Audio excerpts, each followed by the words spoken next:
रामकृष्ण हरी माऊली. चला सुरुवात करूया आपल्या कीर्तन सोहळ्याला.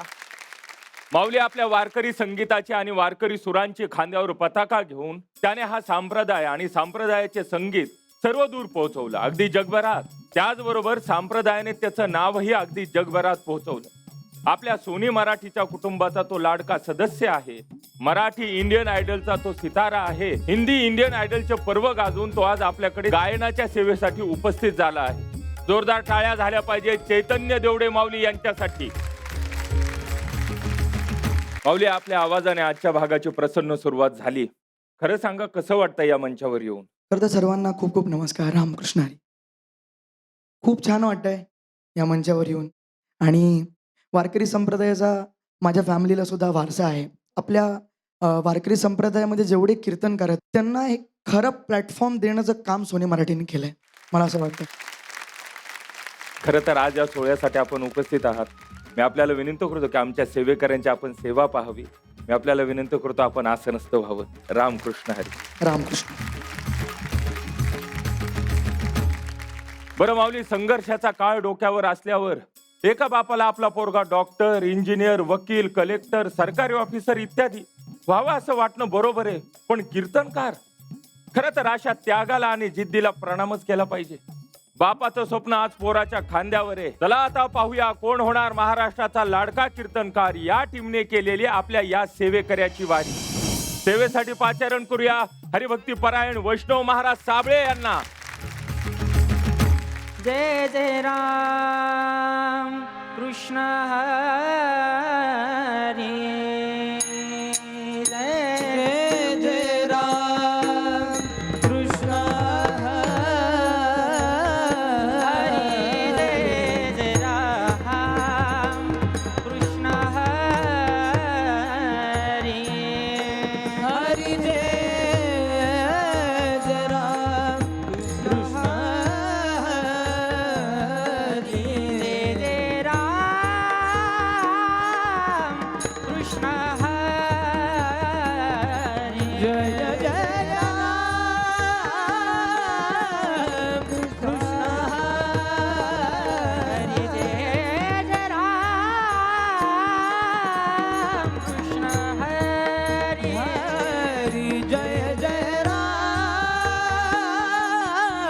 कृष्ण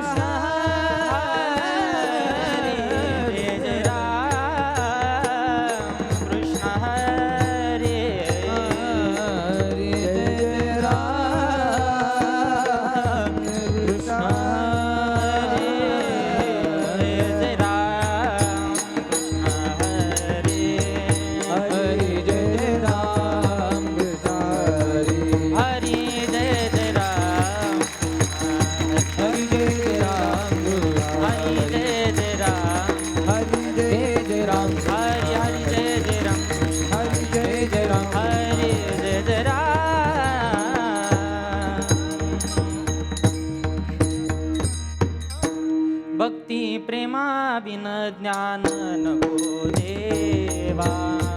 भक्ती प्रेमा विन ज्ञान नको देवा. अभिमान नित्य नवातया माझी. प्रेम प्रेम दे प्रेम सुख दे. प्रेम सुख दे प्रेम सुख दे. प्रेमा बिना नाही समाधान. प्रेमा बिना नाही समाधान. प्रेम सुख दे प्रेम सुख दे. प्रेम सुख दे प्रेम सुख दे. हरी रांडवेने जेवी शृंगार केला. रांडवे देवी शृंगार पेला. प्रेमा बिन झाला ज्ञानी तैसा. प्रेमा बिन झाला ज्ञानी तैसा. प्रेम सुख दे प्रेम सुख दे. प्रेम सुख दे प्रेम सुख दे. एका जनार्दन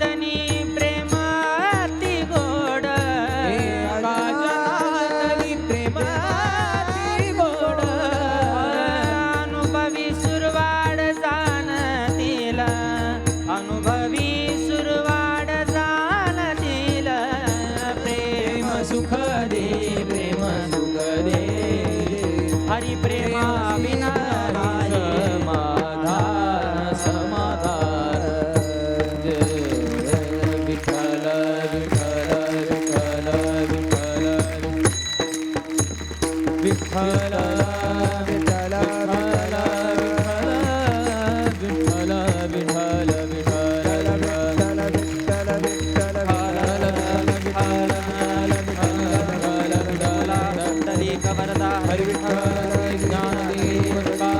पंढरीनाथ भगवान की जय.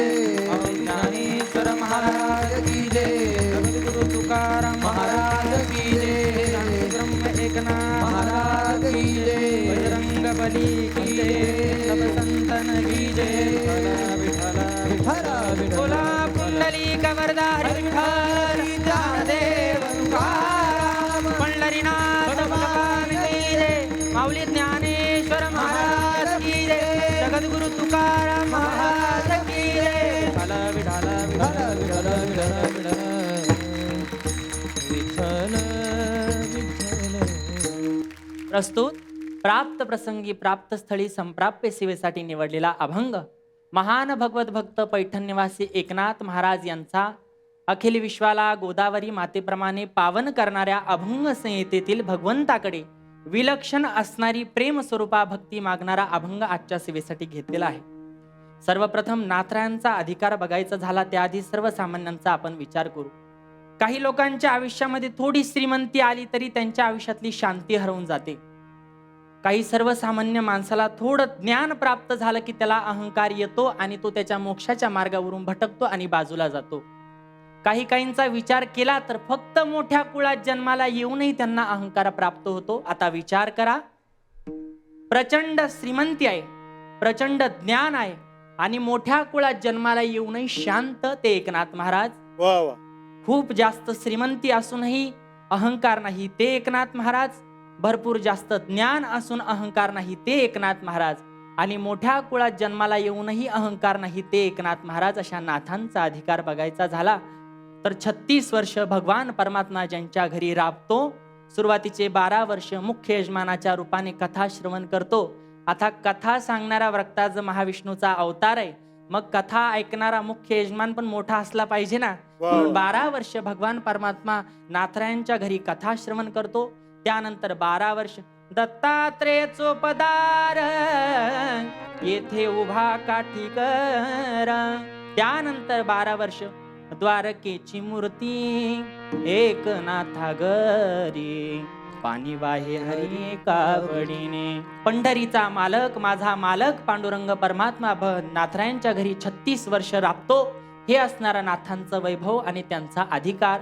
पैठण पासून पंढरपूरला पायवारी करताय. पंढरपूरला आले, चंद्रभागेचं स्नान केलं, पुंडलिकरायाचं दर्शन केलं, मुख्य द्वारापर्यंत आले, चोखोबारायांच्या समाधीचं दर्शन केलं, नामदेवरायांच्या पायरीचं दर्शन केलं, गरुड खांबाला भेटले, गरुड खांबाला आलिंगन दिलं, हनुमंताला भेटले, रंगशिळेवरती जाऊन उभं राहिले. गरुड पारावर उभं राहिल्यानंतर भगवंताचं मुखकमल पाहिलं. ते मुखकमल पाहिल्या पाहिल्या असं गोजिरे साजिरे रूप राजस सकुमार मदनाचा पुतळा रविशसी कळा लोपलिया लोपलिया कस्तुरी मळवट चंदनाची ओटी. असं गोजिरे साजिरे रूप पांडुरंगाचं पाहिलं.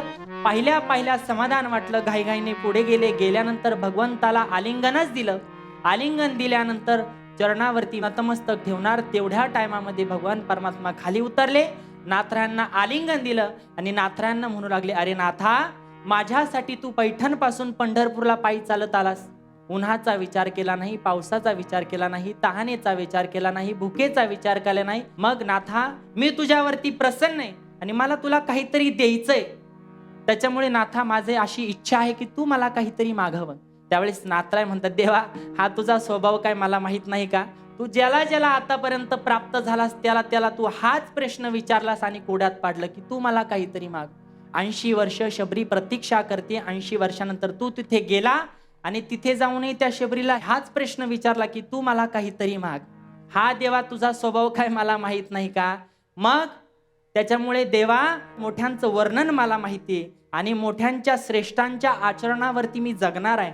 त्यामुळे काही मागणे हे आम्हा अनुचित. म्हणून भगवंता मला काहीही नकोय. अरे नाथा काहीतरी घे. नाही घेत ठीक आहे, मला तुला काहीतरी देण्याची इच्छा आहे, मग मी तुला काहीतरी देतो. काय देतो? जगामध्ये सगळ्यात श्रेष्ठ जे आहे ते ज्ञान मी तुला देतो. असं म्हटल्यानंतर नाथराय म्हणतात, देवा तुझं ते ज्ञान मला नको. तुला द्यायचंय ना, द्यायचंच आहे ना, तू प्रसन्न झाला तर एक दे. काय दे? तुझ्याकडे असलेलं जे प्रेम सुख आहे ते मला पाहिजे. प्रेम सुख देई, प्रेम सुख देई, प्रेम सुख देई, प्रेम सुख देई, प्रेम सुख देई, प्रेम सुख देई, प्रेम सुख देई, प्रेम सुख देई. हरी प्रेमा बिन नाही समाधान, हरी प्रेमा बिन नाही समाधान. प्रेम सुख देई, प्रेम सुख देई, प्रेम सुख देई, प्रेम सुख देई. देवा तुझ्याकडे असलेलं जे प्रेम सुख आहे ना ते मला पाहिजे. प्रेम सुख देही, प्रेम सुख देही, कारण प्रेमाविना नाही समाधान. देवा या जगामध्ये प्रेमाविना समाधान कशातच नाही. तुम्ही म्हणाल धनामध्ये समाधान आहे, धनामध्ये समाधान नाही. जर धनामध्ये समाधान असतं तर तुम्हाला कितीतरी कोट्यावधी लोक कपाळाला हात लावून दाखवलेले दाखवतो. म्हणजे धनामध्ये समाधान नाही. मान प्रतिष्ठेमध्ये समाधान आहे, मान प्रतिष्ठेमध्ये सुद्धा समाधान नाही. मान प्रतिष्ठेमध्ये जर समाधान असतं तर आतापर्यंत कितीतरी लोक समाधानाला प्राप्त झालेले असते. तुम्हाला आताही मान प्रतिष्ठेवाले लोकांना जेवण अन्न गोड लागत नाही, तेव्हा समाधान कधी प्राप्त होणार आहे? देवा याचा अर्थ प्रेमामध्ये जे समाधान आहे ते या जगामध्ये कशामध्ये समाधान नाही. असे आता प्रश्न असा पडतो की नाथराय ज्ञानी घरात जन्माला येऊन देवाकडे प्रेम सुखाची मागणी करताय, म्हणजे काहीतरी कारण असलं पाहिजे. जगामध्ये सर्वात श्रेष्ठ ज्ञान आहे ना, ज्ञानच मोक्षाचं कारण आहे, ज्ञानच पवित्र आहे आणि ज्ञानच एकमेव श्रेष्ठ आहे या जगामध्ये. ज्ञानाची मागणी न करता प्रेमाची मागणी करताय, असं का?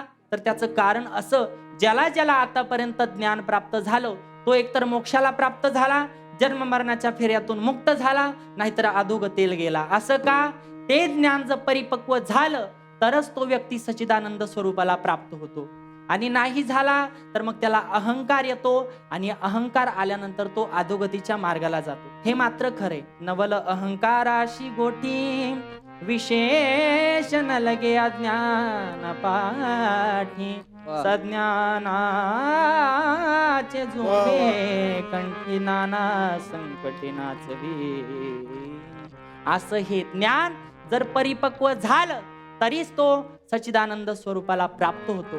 जर ते परिपक्व झालं नाही तर तो मात्र अधोगतीला जातो. तेव्हा मग एक कर, काय? तुला ज्ञान पण द्यायचंय ना, परंतु ते ज्ञान मला असं नको. कसं पाहिजे मग? भक्ती प्रेमाविन ज्ञान नको देवा, भक्ती प्रेमाविन ज्ञान नको देवा, भक्ती प्रेमाविन ज्ञान नको देवा, भक्ती प्रेमाविन ज्ञान नको देवा. अभिमान नित्य नवा तया माझी, अभिमान नित्य नवा तया माझी. प्रेम सुख देई, प्रेम सुख देई, प्रेम सुख देई, प्रेम सुख देई. देवा ती प्रेम असेल तरच ते ज्ञान मला देईल. जर भक्ती प्रेमाचं अधिष्ठान नसेल तर ते ज्ञान अहंकार निर्माण करतं. एकनाथ महाराजांचे चिरंजीव हरिपंडित काशीला गेलेत. काशीला गेल्या ज्ञानी येतेत, मोठ्या कुळात जन्मालाही आलेले, परंतु काशीला गेल्यानंतर काशीच्या धर्मसभेमध्ये त्यांनी नाथरायांच्या विरोधात गुन्हा दाखल केला. गुन्हा काय दाखल केला? की नाथराय सर्वसामान्यांच्या भाषेमध्ये भागवत सर्वसामान्याला सांगतात. असं म्हटल्यानंतर नाथराय तिथं गेले. गेल्यानंतर ते म्हटले, संस्कृत भाषा देवे केली, प्राकृत काय चोरापासून आली. नाथराय म्हणतात की संस्कृत भाषा जर देवाने केली मग प्राकृत काय चोरापासून आलेली आहे. कारण नाथरायांच्या मनामध्ये सर्वसामान्याविषयी प्रेम होतं, कळवळा होतं. अशी असणारे नाथराय काशीच्या धर्मसभेमध्ये पंडित म्हणून गौरव गेलेले नाथराय डोक्यावरती मोरपीस धारण करतात आणि पायामध्ये चाळ बांधतात आणि प्रत्येकाच्या दारोदारामध्ये जाऊन भारुडं करतात.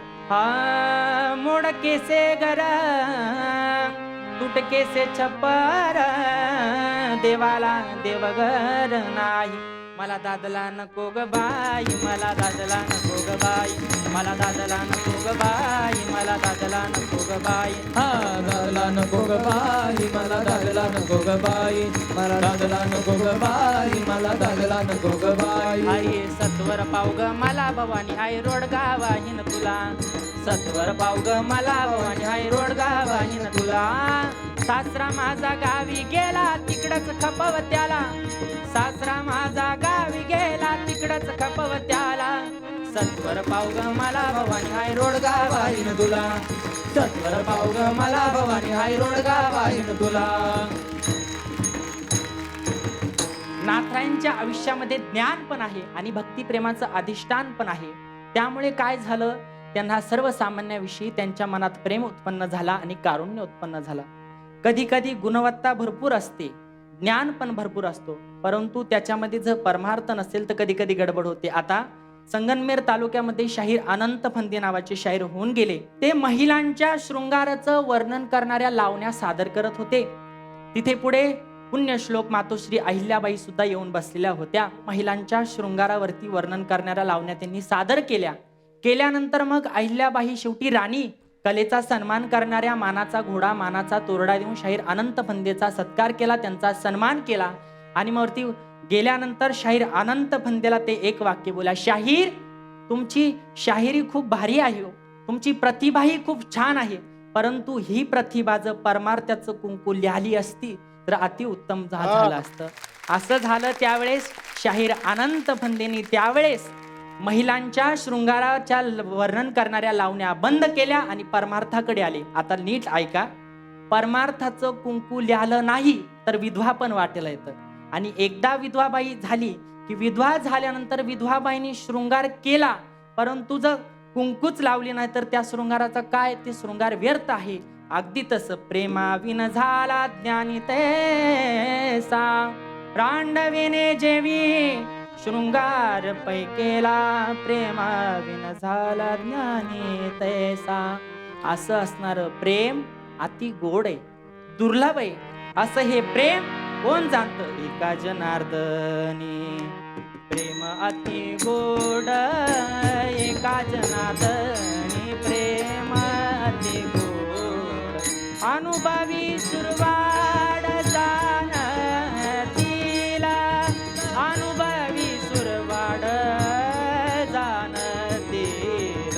प्रेम सुख दे, प्रेम सुख दे, प्रेमाविन नारी समाधान, प्रेम सुख दे. असं हे प्रेम अति गोड आहे. त्या भगवंताचं एकदा नाम घेऊ प्रेमाने. विठोबा रखुमाई, जय जय विठोबा रखुमाई, हरी विठोबा रखुमाई, जय जय विठोबा रखुमाई. ज्ञानेश्वर माऊली ज्ञानराज माऊली, ज्ञानेश्वर माऊली, ज्ञानराज माऊली, ज्ञानेश्वर माऊली, ज्ञानराज माऊली, ज्ञानेश्वर माऊली, ज्ञानराज माऊली.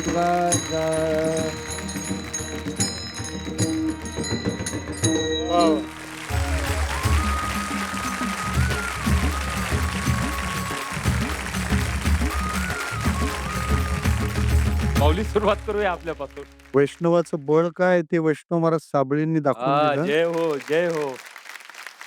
प्रतिज्ञा वाक्य अभंगाचं कसं असावं त्याचा हा आदर्श नमुना आहे. मला वाटतं एखादी प्रचलित गोष्ट सांगण्यापेक्षा त्याच्यातलं काही तात्विक जर काढून दिलं तर मग ते जास्त चांगलं असतं. जे तुम्ही नाथांच्या चरित्राबद्दल केलं, ज्ञान, श्रीमंती आणि कुळ, ही प्रत्येक गोष्ट अहंकाराला जन्म देणारी आहे आणि या तिन्ही गोष्टी नाथांकडे शिखराच्या आहेत. या तिन्ही गोष्टी कळसाच्या असताना नम्रता पायाची आहे. हा अहंकार रहितपणा आणि असाच परिचय नाथांचा का पाहिजे होता, कारण अभंग तसा आहे. ही वक्त्याची खरी खूबी आहे.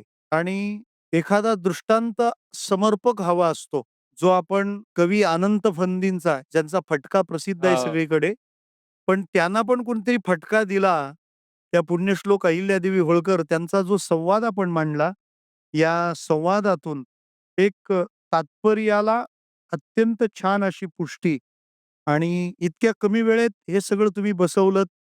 नाथांच्या भारुडाचं सादरीकरण केलं त्यासाठी स्पेशल थँक्स. कारण नाथ महाराज त्याशिवाय पूर्ण झाल्यासारखे आम्हाला वाटणार नाहीत. अत्यंत गोड, सोज्वळ आणि सात्विक कीर्तन आपल्याद्वारा प्रसारित झालं.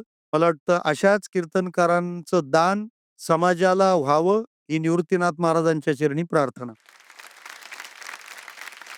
आई साहेब, वैष्णव महाराज, तुम्ही नाथ महाराजांचा अभंग घेतला, त्यांचं चरित्रही सांगितलं आणि मानवी जीवनामध्ये सर्वात श्रेष्ठ ती एकच गोष्ट आहे ती म्हणजे प्रेम.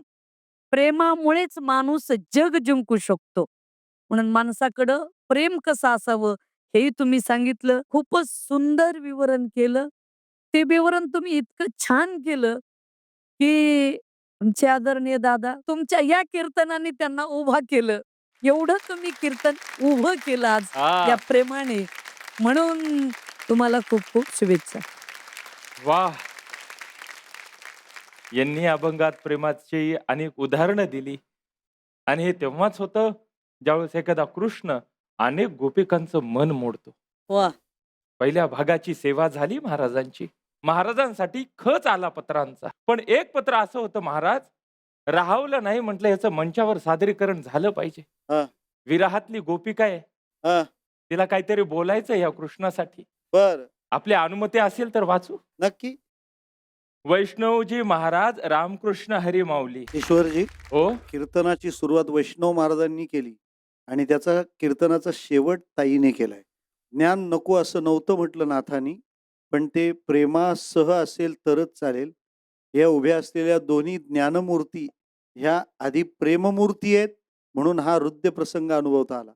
वा वा वा वा वा वा. नाही, आता मी जास्त इमोशनल नाही करणार हे सगळं वातावरण. तुमच्याच हाताने एक आमच्यासाठी देखणी वहिनी तुम्ही आता एवढीच पांडुरंगाकडे प्रार्थना. सेवा अशीच फळाला लाभो माऊली. रामकृष्ण हरी. आज आपल्यासोबत चैतन्य माऊली यांचे वडील देखील सेवा अनुभवण्यासाठी उपस्थित आहेत. मला त्यांना विचारायला आवडेल की काय वाटतं या संकल्पनेबद्दल आपल्याला. हा प्लॅटफॉर्म जो आहे किंवा हे स्टेज आहे हे प्रत्येकाला मिळत नाही.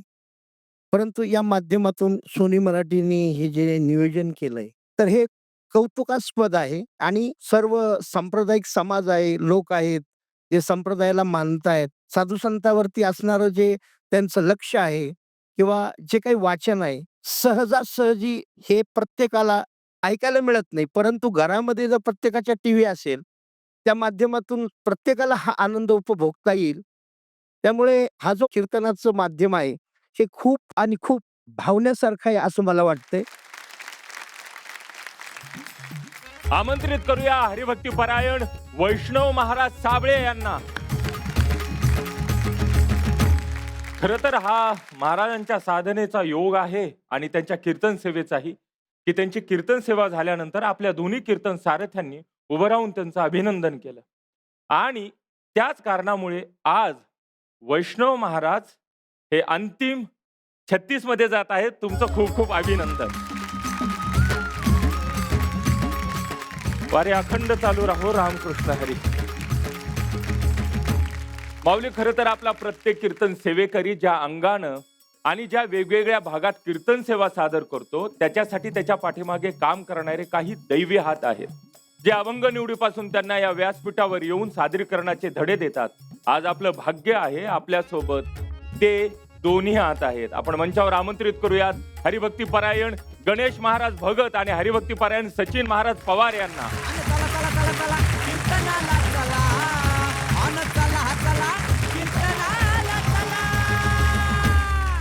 सचिन महाराज, आपण निवडून दिलेल्या अभंगाच्या सेवा आपल्या डोळ्यादेखतच पार पडतायत. काय सांगाल या अनुभवाविषयी? महाराष्ट्रामध्ये सर्वाधिक जास्त 1000 वर्षामध्ये जर काय ऐकलं गेलं असेल तर ते कीर्तन ऐकलं गेलंय. आपल्या सगळ्यांची भाषा मराठी आहे, मात्र मराठीची पण भाषा जर काय असेल तर ओवी आणि अभंग ही मराठीची भाषा आहे. वा वा. यावर कोण होणार महाराष्ट्राचा लाडका कीर्तनकार या कार्यक्रमामध्ये आम्हाला सेवा करायची संधी मिळाली. आणि मी आपल्याला सांगतो की पहिल्या सत्रामध्ये आपण 108 कीर्तनं झाली आता दुसरं सत्र पूर्ण होत आहे त्याच्यामध्ये 72 आणि त्याच्या पुढचं तिसरं जे असणार आहे त्याच्यामध्ये 36 आणि शेवटपर्यंत साधारणपणे 250 अभंगांवर कीर्तन होतील. आणि या 250 अभंगांमध्ये एक 25-50 अभंग जर आपण सोडले की ज्याच्यावर सातत्याने कीर्तन होतात, एक साधारणपणे 250 नवे अभंग महाराष्ट्राच्या विचार विश्वामध्ये या कार्यक्रमाच्या माध्यमामधून येणार आहे. ईश्वर महाराज मी आपल्याला सांगतो की या व्यासपीठावर सद्गुरू निवृत्तीनाथ महाराजांपासून तर मानकोजी महाराज बोधल्यांपर्यंत आणि संत कबीर महाराजांपासून बहिणाबाई, सोयराबाई, निर्मळाई साहेबांपर्यंत, बंका महाराजांपर्यंत सर्व संतांचे अभंग महाराष्ट्राला या माध्यमामधून ऐकायला मिळणार आहे. वा वा वा. आमच्यासाठी सुद्धा ही खूप मोठी गोष्ट होती. अगोदर जी कीर्तनं केलेली असतात लोकांनी त्याचं एक इम्प्रेशन असतं. म्हणजे कुठल्या कीर्तनकाराच्या सर्वसाधारण काय क्षमता असू शकतात याचा अंदाज आम्हाला आलेला आहे आता. आहा. आणि मग त्या पातळ्यांवर आम्ही विचार असा करतो की अरे की याच्या एवढ्या जेवढ्या क्षमता या क्षमता जर त्यांनी एखाद्या अभंगासाठी लावल्या तर काय होईल? मग त्याच्यासाठी अभंग कोणता असला पाहिजे असा विचार करतो. म्हणजे एखादा किराणा दुकानदार असतो आणि त्या माणसाला किराणा दुकानदाराला पुढचा माणूस समोर आला की जशी उधारी दिसते, तसं आम्हाला 108 जण समोर आले की फक्त अभंग दिसतो दादा, बाकी काही दिसत नाही. अरे याला कोणता अभंग व्यवस्थित बसू शकेल? हा काय चांगल्या पद्धतीने सांगू शकेल? अशा पद्धतीने आम्ही विचार करतो. आणि मी आपल्याला सांगितलं पाहिजे की कोणतंही पारंपरिक शिक्षण घेतलेलं नसताना सुद्धा हा. या व्यासपीठावर अनेक कीर्तनकारांनी चमत्कार घडून दाखवलेला आहे. गणेश महाराज खरं तर इथं फडकरी चालींची रेलचेल दिसते, त्याचा आनंदही दिसतो. या सगळ्या सांगीतिक प्रवासाबद्दल आपला काय अनुभव आहे? सर्वप्रथम सोनी मराठीच्या कोण होणार महाराष्ट्राचा लाडका कीर्तनकार या क्रांतिकारी पर्वाचं मी मनापासून आभार मानतो. वा. आपल्या कीर्तन परंपरेमध्ये मुख्य भजन आहे. कारण तुका म्हणे येतं भजन प्रमाण काय थोरपण जाळाव येते. कीर्तनात बोलणं सोपं आहे पण गाणं अवघड आहे. हो. कारण गाण्यासाठी रियाज करावा लागतो, गाण्यासाठी त्या स्वरांची साधना करावी लागते, तासनतास भजन करावं लागतं. असं सहज स्वर पाठ केल्यानं स्वर पाठ होत नाही. आणि आता सोयीस्कर असं झालंय की 2 गायक असतात, त्यांनी इकडं रू म्हटल्याबरोबर तिकडं रूप पाहता लोचने सुरू होतं. पहिल्या चरणात काय म्हणतात म्हटल्याबरोबर तिकडं उचलायला सुरू होतात आणि मग महाराज आपले फक्त बोलत असतात. मग नुसतं जर बोलणार असाल तर तुम्ही प्रवचन करा, तुम्ही व्याख्यान करा, पण कीर्तनाच्या नादी लागू नका, असे आमचे गुरुजी म्हणायचे. आणि आता पाहायला गेलं तर भजनाच्या चाली सुद्धा ज्या परंपरेने जपत आलेल्या चाली आहेत, 750 वर्षापूर्वीच्या चाली आहेत, हे सगळं असताना सुद्धा मात्र संगीताचा भाग हा कुठेतरी अतिशय वेगळ्या दिशेने चाललाय. म्हणजे पिक्चरच्या गाण्यावरच्या चाली तिथे गायल्या जातात. कुठेतरी उडत्या चालीमध्ये त्या अभंगाचा भाव काय आहे, त्या अभंगामधून तुकोबारायांना संतांना काय सांगायचंय याचा कुठलाही विचार करत नाही. उगाच काहीतरी आपला धांगडधिंगा असावा आणि त्याच्यामध्ये असे कर्कश ओरडलं जावं, असं जे काही कीर्तनाचं स्वरूप चालू आहे त्याच्यामध्ये आपल्याला काहीतरी मूळ परंपरा, या मूळ परंपरेचा शोध घेता येईल का ह्याचा आम्ही प्रयत्न करतो. प्रत्येक कीर्तनकाराला 5 ते 6 चाली गाताच आल्या पाहिजेत असा आम्ही प्रयत्न करत असतो. त्या चाली त्यांना त्यांच्याकडनं रेकॉर्ड करून घेऊन, त्यांना गठवून, त्यांच्याकडनं पुन्हा पुन्हा त्याचा रियाज करून त्या चाली इथं कशा सादर केल्या जातील याचा प्रयत्न करतो. आणि मला असं वाटतंय की पुन्हा एकदा हे कीर्तन हे संगीताच्या माध्यमातून भरेल आणि त्या कीर्तनामध्ये अत्यंत वेगळ्या पद्धतीने जो खऱ्या अर्थानं सेवू ब्रह्मरस आवडीने आहाहा. तो ब्रह्मरस आपल्याला सेवन करता येईल, हे या माध्यमातून आपण करण्याचा प्रयत्न करतोय. खरं तर आपल्या सोहळ्यासाठी पडद्यामागचे हात किती महत्वाचे आहेत आज रसिकांना कळालं. ते तेवढेच महत्वाचे आहे जेव्हा आपण मंदिराला प्रदक्षिणा घेतो आणि पाठीमागच्या भिंतीला प्रणाम करून पुढे निघून जातो, एवढे महत्वाचे. आपल्या मार्गदर्शनाची गरज आहे, येणं करावं. रामकृष्ण हरी. रामकृष्ण हरी. तर माऊली, कीर्तन सोहळ्याच्या दुसऱ्या फेरीच्या सर्व सेवा आज इथे पूर्ण झाल्या. आता अंतिम कीर्तन सोहळ्यासाठी 36 कीर्तन रत्न आपली सेवा सादर करणार आहे. या 36 सेवेकऱ्यांमधून कीर्तन सारथी निवडणार आहेत अंतिम 6 सेवेकरी, 6 रत्न. आणि त्यातील एक सेवेकरी होणार आहे महाराष्ट्राचा लाडका कीर्तनकार. तर पाहत राहा कोण होणार महाराष्ट्राचा लाडका कीर्तनकार. जगात भारी आपली पंढरीची वारी, एक मुखानं बोला रामकृष्ण हरी.